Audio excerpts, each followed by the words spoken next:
Savitri, Book 1, The Book of Beginnings, Canto 5, The Yoga of the King, the Yoga of the Spirit's freedom and greatness. As through a mist a sovereign peak is seen, the greatness of the eternal Spirit appeared, exiled in a fragmented universe, amid half-semblances of diviner things. These now could serve no more his regal turn. The immortal's pride refused the doom to live a miser of the scanty bargain made between our littleness and bounded hopes and the compassionate infinitudes. His height repelled the lowness of earth's state. A wideness, discontented with its frame, resiled from poor assent to nature's terms, the harsh contract spurned and the diminished lease. Only beginnings are accomplished here. Our base's matter seems alone complete, an absolute machine without a soul. Or all seems a misfit of half ideas, or we saddle with the vice of earthly form, a hurried, imperfect glimpse of heavenly things, guesses and travesties of celestial types. Here chaos sorts itself into a world, a brief formation drifting in the void. Apings of knowledge, unfinished arcs of power, flamings of beauty into earthly shapes, love's broken reflexes of unity, swim, fragment mirrorings of a floating sun. A packed assemblage of crude, tentative lives are pieced into a tessellated whole. There is no perfect answer to our hopes. There are blind, voiceless doors that have no key. Thought climbs in vain and brings a borrowed light, cheated by counterfeits, sold to us in life's mart. Our hearts clutch at a forfeited heavenly bliss. There is provender for the mind's satiety.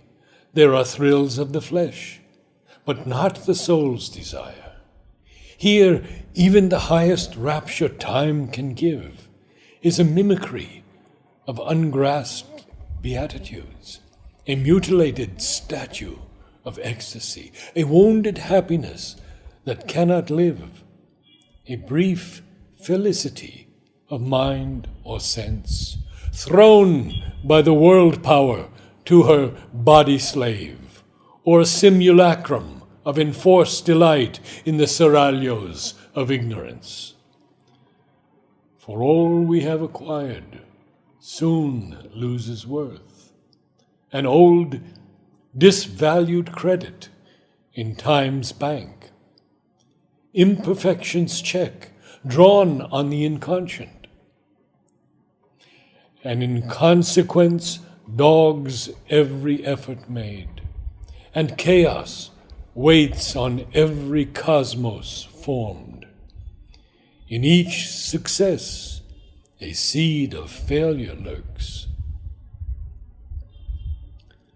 He saw the doubtfulness of all things here, the incertitude of man's proud, confident thought, the transience of the achievements of his force. A thinking being in an unthinking world, an island in the sea of the unknown. He is a smallness trying to be great, an animal with some instincts of a god. His life, a story too common to be told. His deeds, a number summing up to naught. His consciousness, a torch lit to be quenched. His hope, a star above a cradle and grave.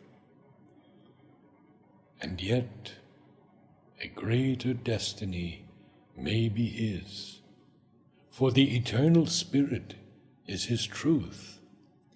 He can recreate himself and all around, and fashion new the world in which he lives. He, ignorant, is the knower beyond time. He is the self above nature, above fate. His soul retired from all that he had done. Hushed was the futile din of human toil. Forsaken wheeled the circle of the days. In distance sank the crowded tramp of life. The silence was his sole companion left. Impassive, he lived immune from earthly hopes, a figure in the ineffable witness shrine, pacing the vast cathedral of his thoughts, under its arches dim with infinity, and heavenward brooding of invisible wings. A call was on him from intangible heights. Indifferent to the little outpost mind, he dwelt in the wideness of the Eternal's reign. His being now exceeded thinkable space.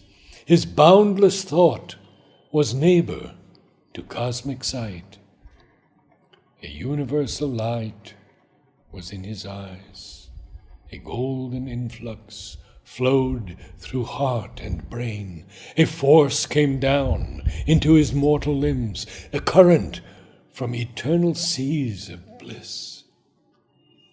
He felt the invasion and the nameless joy, aware of his occult, omnipotent source, allured by the omniscient ecstasy, a living center of the illimitable, widened to equate with the world's circumference. He turned to his immense spiritual fate. Abandoned on a canvas of torn air, a picture lost in far and fading streaks, the earth-nature's summits sank below his feet. He climbed to meet the infinite more above. The immobile's ocean silence saw him pass. An arrow leaping through eternity, suddenly shot from the tense bow of time, a ray returning to its parent sun. Opponent of that glory of escape, the black inconscient swung its dragon tail, lashing a slumbrous infinite by its force into the deep obscurities of form. Death lay beneath him like a gate of sleep. Namaste.